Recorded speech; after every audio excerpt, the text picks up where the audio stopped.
When the war reached its second winter, Europe was burning, and the world's supply lines stretched thinner than ever before. The Atlantic had already become a graveyard of ships and men, but in the far north, a new front was opening, one that no nation had ever dared to cross before. It was a route through ice, through storms, through death itself, the Arctic route. And the ships that sailed it were called the Arctic Convoys. They began in 1941, born not of strategy, but of desperation. The Soviet Union was collapsing under the weight of invasion. Cities were burning, armies retreating, and winter was approaching fast. The Allies knew that if the Soviet front fell, the war would be lost. There was only one way to help, by sending supplies by sea. But between Britain and the northern ports of Murmansk and Arkhangelsk lay the cruelest waters on Earth. The Barents Sea, a frozen expanse north of Norway, where storms were endless, daylight vanished for months, and temperatures could kill a man in minutes. It was here, in the black heart of winter, that the convoys would try to keep the Soviet Union alive. The first of them sailed in August 1941. It carried tanks, aircraft, fuel, and food, the basic lifeblood of war. The ships were slow, old, unarmored merchant vessels, escorted by destroyers and corvettes that were never meant for polar seas. The men aboard knew the risks. They had heard the rumors.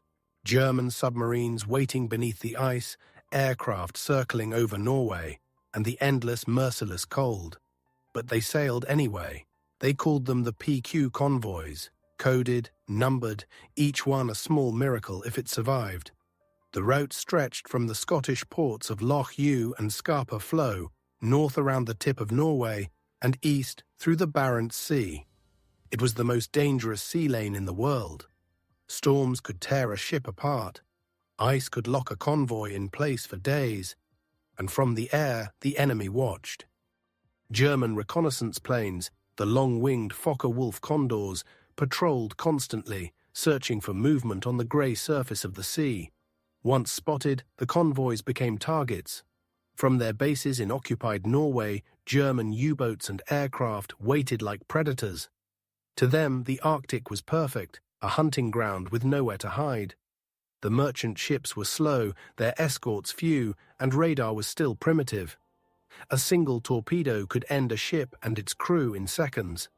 In those waters, no one survived long in the freezing sea. But even before the enemy struck, the cold itself was an enemy. The wind cut through clothing like knives. The decks froze solid within minutes of exposure. Men who touched bare metal with uncovered hands lost their skin. Machine guns jammed, compasses froze, and the sea itself turned to slush. Every movement was a fight against nature, and nature showed no mercy. Still they sailed. Convoy after convoy, month after month. The names of the ships changed, but the story remained the same. Ice, fear, darkness, and endurance. When daylight vanished entirely in the polar night, navigation became almost impossible. Ships followed the faint glow of others ahead, guided only by instruments and instinct. The aurora sometimes lit the sky, ghostly green curtains dancing above the black ocean, silent and indifferent.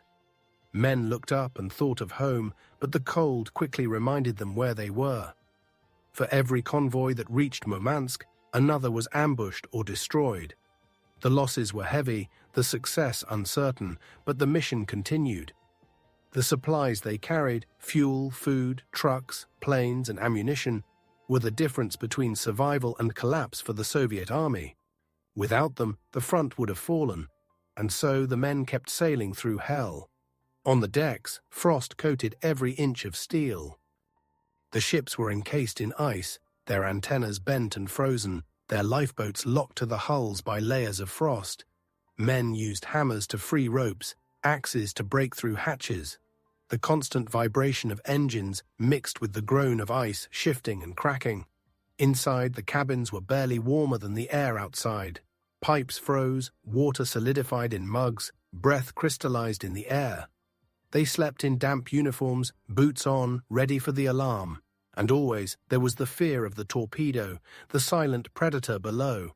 When sonar detected movement, the alarm echoed across the ship. Engines stopped, men waited. In that silence, every sound, a creak, a ripple, a heartbeat, felt like an explosion. Sometimes nothing came. Other times the sea erupted, and within seconds a ship disappeared. There were no screams, no time for rescue, only fire on water, and then nothing. Survivors who reached the freezing sea lasted minutes. The temperature of the water was near zero. Even through thick suits, the cold pierced the skin like needles. Hands stiffened instantly, lungs collapsed as men gasped for air that wasn't there. They floated silently, eyes wide, as the cold turned them into statues. By the time the rescue boats reached them, they were already gone. The Arctic took what it wanted. And yet, ships kept coming. There was a strange determination in those convoys, a defiance against logic itself. Men who had seen their comrades vanish in ice volunteered to sail again.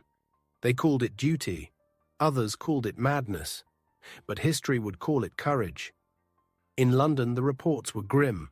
Half the convoys failed to reach their destination intact.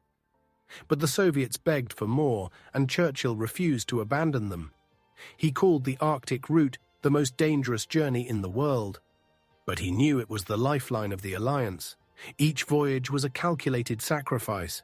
For every ship that made it through, another burned. But the flow never stopped. Convoy after convoy, frozen steel moving through a frozen sea. By late 1941, the route had become infamous. The men who sailed it joked that they were volunteers of the damned. They knew that once they left port, the odds of return were slim. But they went anyway. The first major disaster came with the storm season. Winds of 100 kilometers per hour tore across the ocean, lifting waves taller than houses. Ships disappeared behind walls of water. Some capsized, others broke in half. Radar was useless, compasses unreliable. In the chaos, convoys scattered. When dawn came, the survivors looked out across the horizon and saw only debris, no ships, no smoke, only the endless grey of the Arctic.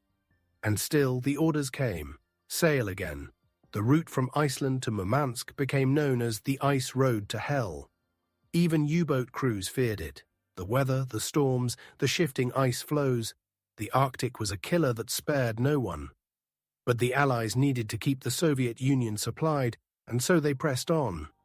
Every ship that reached Murmansk was greeted by silence. The harbour was a wasteland of snow and smoke, buildings blackened by bombing raids, cranes frozen in place. But the supplies unloaded, crates of food, ammunition, tanks, gave life to a starving city. Men who had risked everything at sea watched Soviet workers unload their cargo in silence, then turned their ships around and sailed back into the storm. Some never made it home. Others did, only to leave again weeks later. By the end of 1941, the Arctic convoys had become a legend, whispered in ports, feared by sailors, admired by generals. They were proof that even in the worst conditions on Earth, men could defy both nature and death for something greater than survival. But the worst was yet to come. In the following year, as the German Navy concentrated its power in the Arctic, the convoys would face not only the sea and the cold, but the full force of an enemy determined to destroy them all. The lifeline had been established. Now it would be tested to the limit.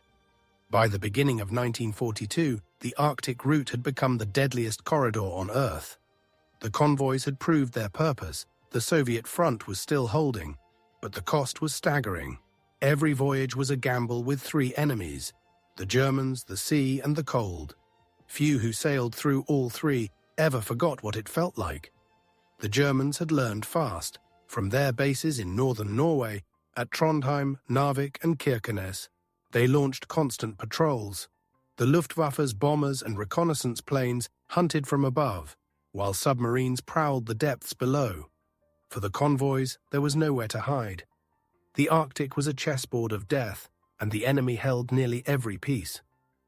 At first, the attacks came sporadically, a lone U-boat here, a sudden strike there. But by March, the Germans had begun to coordinate their efforts. Wolf packs hunted together, guided by radio reports from aircraft that shadowed the convoys for hours. When night fell, and in the Arctic, night could last for weeks, the sea became a battlefield without light.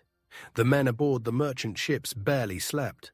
Their breath froze in their beards, their boots froze to the deck. Every hour brought a new alarm, a new shadow on the radar, a new torpedo track cutting through the black water.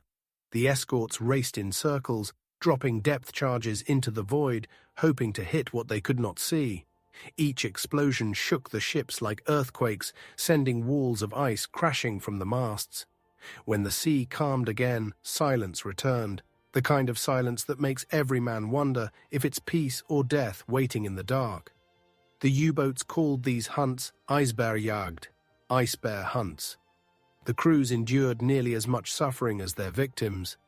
Inside their narrow steel tubes, frost crept along the walls. Condensation froze into sheets that hung like glass. When they surfaced to charge their batteries, the wind tore at their faces and the waves slammed across the decks like hammers. They were predators, but the Arctic reminded them they were still human, fragile and small against the scale of the sea.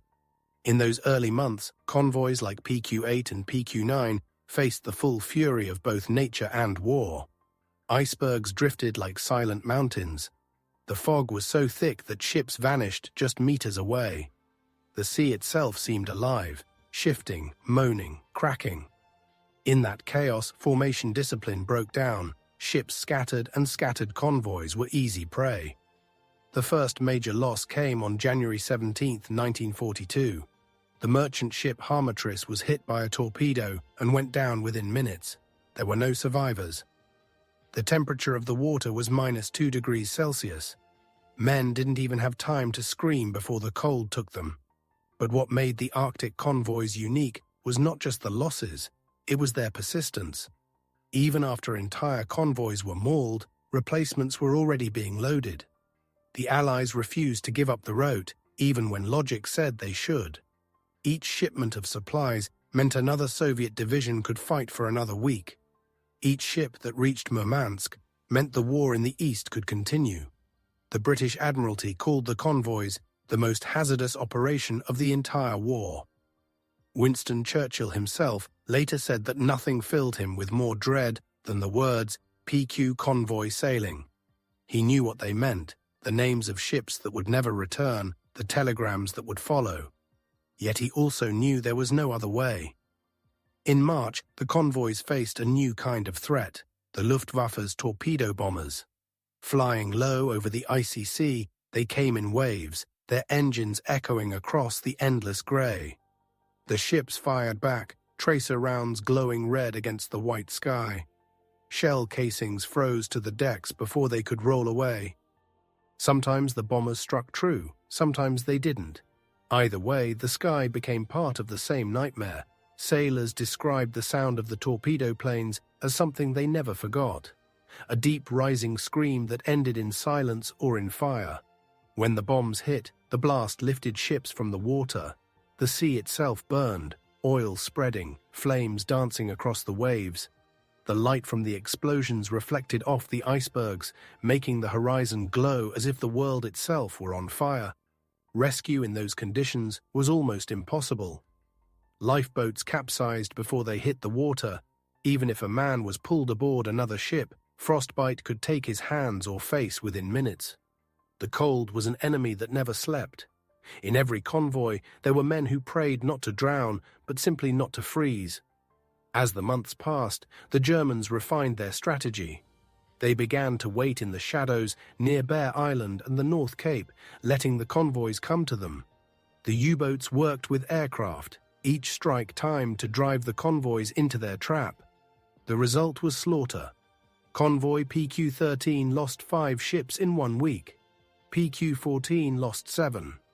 Each time, the survivors pressed on, delivering what they could, turning back into the storm for the return trip. They called themselves the Ice Sailors. No medals awaited them, only frost and silence. Inside the convoys, discipline and courage were the only things that kept men alive.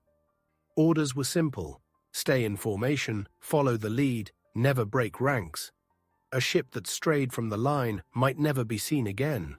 More than once, a captain had to choose between helping a sinking vessel or saving the rest. It was a choice no one ever forgot. By the spring of 1942, the Arctic had become a battlefield unlike any other.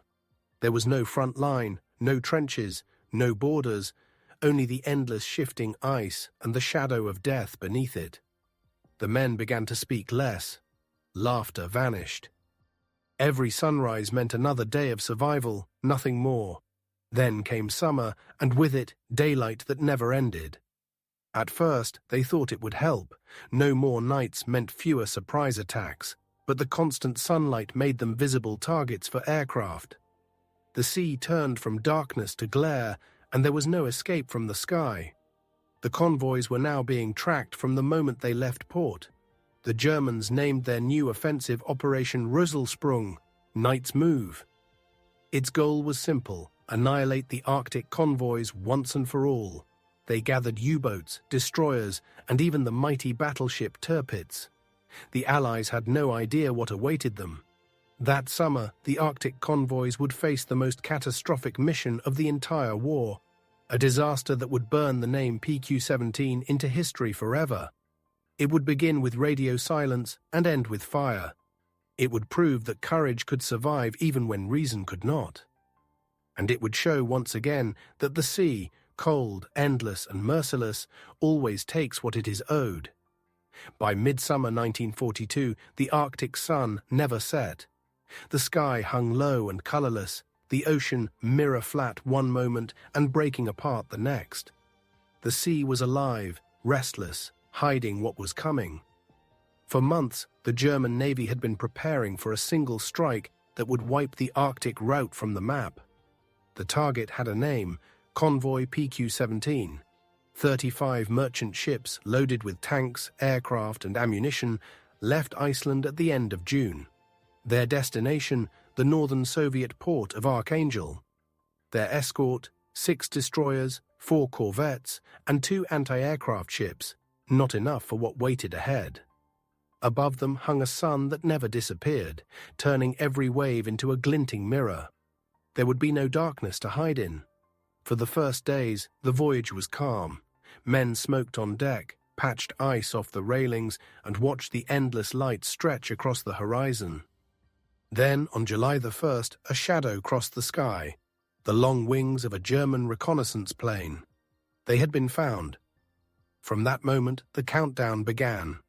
Every radio operator on the German coast relayed the same coordinates.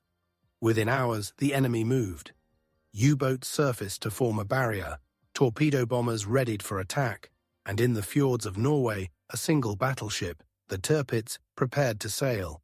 Its presence alone was enough to freeze every Allied admiral in fear.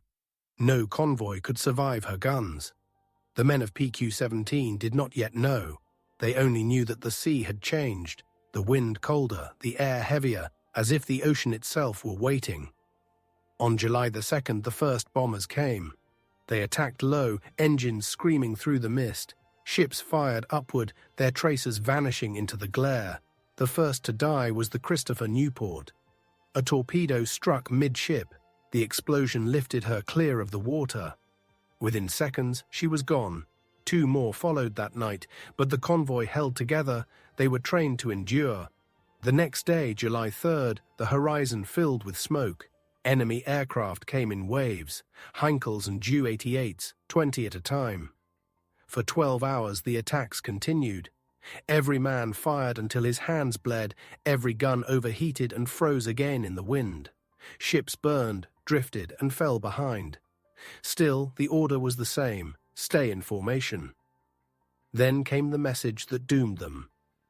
From London, Admiral Pound, fearing the Tirpitz was on the move, sent an order through the ether: "Convoy is to scatter." The words were brief, their meaning was death. The escorts, bound by protocol, turned away to face what they believed was a battleship fleet. The merchant ships, suddenly alone, spread out across hundreds of miles of open ocean. One moment they were an armada, the next they were prey. When the Germans realized what had happened, they moved in like wolves. U-boats surfaced on every horizon. Torpedoes found their marks one after another. Bombers picked off the stragglers in daylight. There was no defense, no coordination, no hope. For 5 days, the Arctic turned red and black. Ships burned until the sea itself seemed on fire. Oil slicks stretched for miles, and bodies drifted among the ice floes. Seamen clung to wreckage, their faces frozen white, eyes glassed over before death could even reach them. The cold finished what the bombs began. By July 10th, PQ-17 was no more. Of the 35 merchant ships that left Iceland, only 11 reached the Soviet coast. 24 were lost, sunk, burned, or vanished beneath the ice. The sea swallowed more than 100,000 tons of cargo and nearly 200 men. The Tirpitz never fired a single shot. She had merely moved, and that was enough to destroy an entire convoy. When the survivors finally reached Archangel, they were ghosts. Their clothes were stiff with salt and oil, their faces hollow from sleeplessness and fear. Some had watched their comrades burn, others had seen them drift away, still alive, into fog they could not enter. They spoke little. There were no words for what had happened. News of PQ-17 spread quickly. In London, Churchill called it one of the most melancholy naval episodes of the war. In Washington, the convoy's name became a warning. For months, Arctic sailings were suspended. The sea that had been their lifeline now felt like a curse, but the war did not stop. The Soviet armies still needed supplies. Factories in the Urals still waited for Allied steel, fuel, and trucks. And so, despite everything, the convoys were ordered to sail again. The next would be numbered PQ-18. Every man who signed on knew exactly what that meant. They were walking back into fire, and yet they went. The loss of PQ-17 did more than destroy ships. It broke faith. The sailors no longer trusted their orders, the Admiralty no longer trusted the sea, and the sea trusted no one. From that point forward, the Arctic route would be known by a single name, the Convoy of Death. But through that death came resolve. The convoys that followed would learn, adapt, and fight back with new weapons, new tactics, and a determination that not even the Arctic could freeze. The lifeline had been torn apart, but not severed. After the wreck of PQ-17, the sea itself seemed to mourn. Oil and debris floated for weeks, scattered across the Barents Sea, silent evidence of what had happened. Seagulls avoided the area. Waves carried fragments of lifeboats onto the shores of Norway and the Kola Peninsula.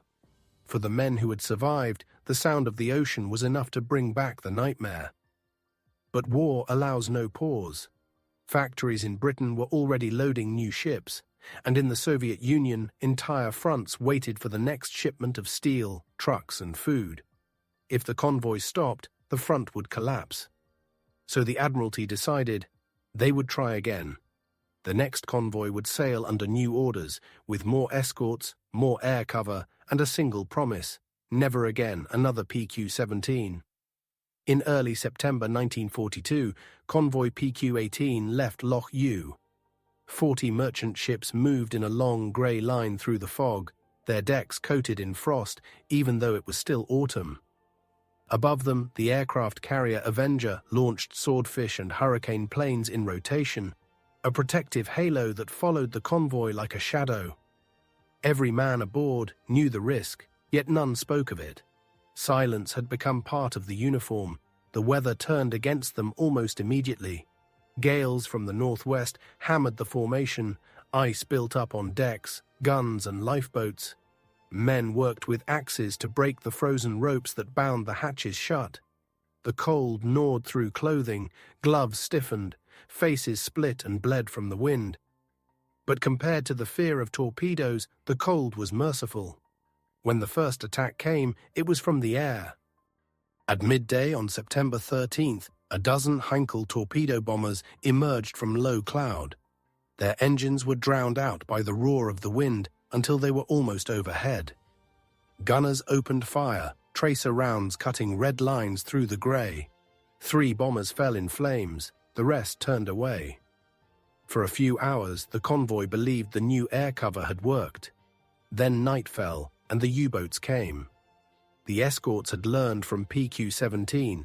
They stayed close, always within signal range. Sonar pulses echoed through the deep every minute, a constant heartbeat of the fleet. At 23:40, a single blip appeared on the screens of HMS Onslow. Moments later, the destroyer dropped a spread of depth charges. The explosion lit the night. Pieces of a periscope and oil rose to the surface, the first kill, but for every submarine destroyed, another slipped into its place. For the next 4 days, PQ-18 fought a running battle across the Barents Sea. Bombers attacked at noon, U-boats at midnight. When one ship sank, the others closed ranks, filling the gap in the line. The convoy lost 13 ships, but 27 made it through, a victory by Arctic standards. It was proof that the lifeline could survive, even through ice and fire. The success of PQ-18 gave the Allies hope. They reorganized the route, changed codes, improved radar, and added escort carriers to every group. By winter, the convoys bore new names: JW for the eastbound voyages and RA for the return. Each letter, each number, marked another attempt to keep the promise. The Germans did not stop hunting. In Norway, Admiral Dönitz shifted more U-boats north, hoping to choke the route once again. But the ocean was turning against him too. Storms grew worse, ice fields stretched farther south, even submarines had to fight the elements. Salt water froze around their periscopes, diesel engines failed in the cold, crews slept beside machinery to stay warm. The Arctic punished everyone equally. By 1943, the convoys had become a machine of endurance. Ships left Scotland every few weeks, disappeared into fog, and reappeared months later battered but afloat. Sailors learned to read the clouds, to listen for the distant hum of bombers, to live with the idea that death could arrive without sound or warning. Many stopped writing letters home. They said the paper froze, but really it was because they no longer knew what to say. Through it all, the northern lights returned, green curtains rippling across the black sky, silent, unreal. Men watched them from the decks, breath steaming in the air, wondering how something so beautiful could exist above so much suffering. Some called it a good omen. Others thought it was the souls of the dead dancing in the sky. The Soviets met every convoy with gratitude and secrecy. Unloading took place at night, in silence, under blackout conditions. Tanks were driven off the ships and straight to the front. Crates were opened, counted, and vanished into the rail network. The sailors rarely left the docks.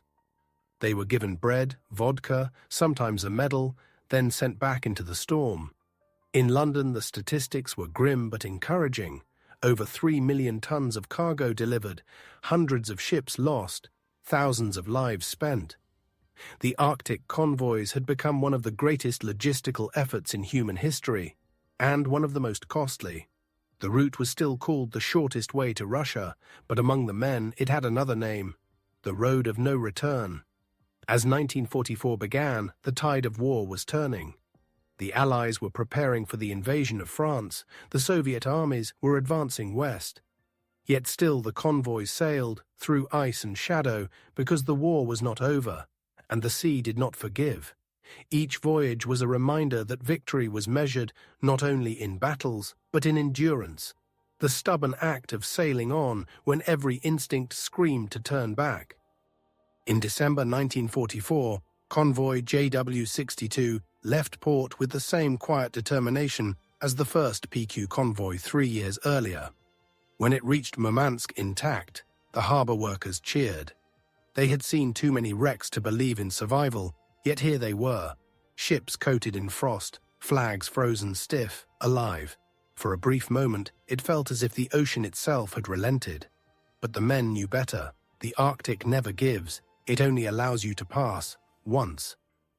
By early 1945, the Arctic Ocean was quiet again. The same sea that had once swallowed entire fleets now lay under a blanket of fog and drifting ice. The world was changing. The war was ending. But in the far north, the convoys still sailed one by one until the very last day. The men who remained knew what they were, the last link in a chain forged from courage and sacrifice. Their ships bore the scars of years of struggle, patched holes, twisted rails, names painted over to hide the losses. Every dent in the steel was a story, every ship that still floated was a monument. The convoys now sailed under new names, JW eastbound, RA westbound, but the dangers were the same. The Germans were still there, hidden in the depths. U-boats prowled near Norway. Aircraft from Banach and Kirkenes waited for one final chance to strike. Even as the Reich collapsed, its claws reached toward the frozen horizon. For the sailors, the sea remained an enemy that did not know surrender. Storms raged as fiercely as ever. The temperature dropped below freezing even in April. Ice coated the decks in minutes, froze the guns, split the wood. The sound of cracking hulls echoed across the convoy like whispers from the past. They had won the war, but they still had to survive it. The last winter of the war was one of endurance. Men no longer counted the miles to Murmansk. They counted the days until it was over. The sky above them was colorless, the sea below endless.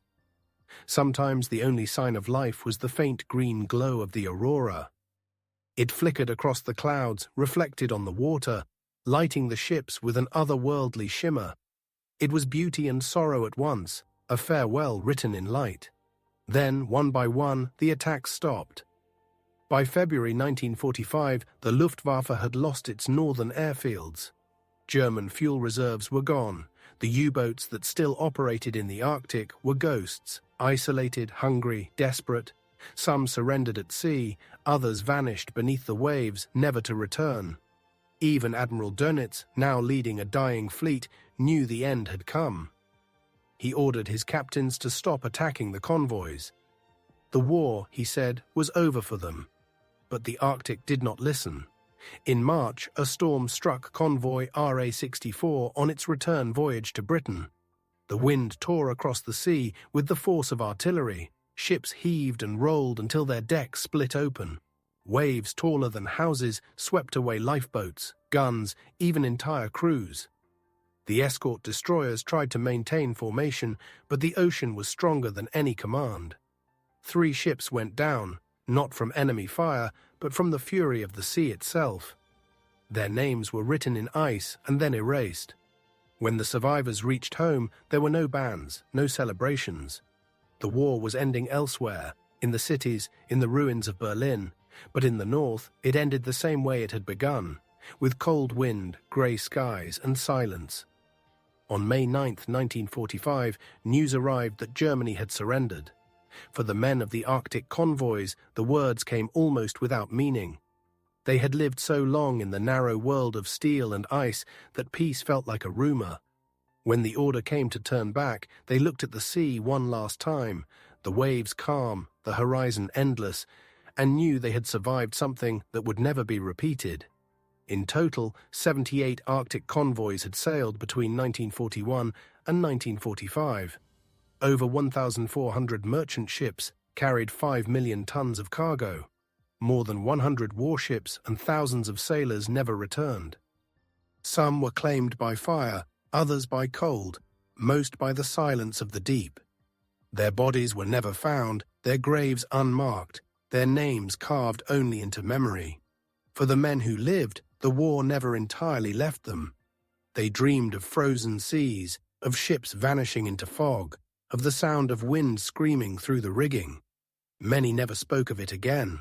Those who did said the same thing, that courage is not the absence of fear, but the decision to sail anyway. Years later, divers found some of their wrecks. They lay perfectly preserved on the ocean floor, tilted gently into the silt. Cargo still in holds, cups still on tables. A clock stopped at the moment of impact. The cold had kept them frozen in time, untouched, eternal. The world moved on.